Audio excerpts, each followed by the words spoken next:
Hey, does anybody know who owns this place? This place right here? Actually, I'm just kidding. I know who owns that place, Elon Musk. He may be the king of electric cars, but me, I'm Matt, I'm the king of Christmas lights. And you know, Elon is so much about that customer experience. Everything's online. I don't even know if they have salespeople, but you do everything online.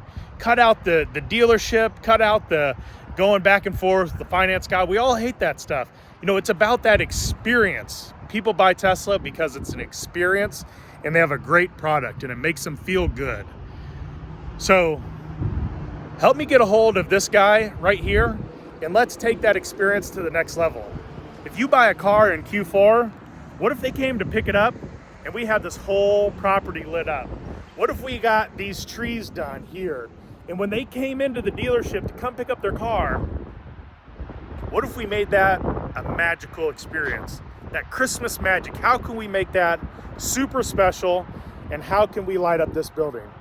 So if you hear this, Elon, let me know. I'll light up this building and every single other one in the entire country. Looking forward to it. And we are so excited because what we do at this time of the year is we bring joy to families and businesses alike.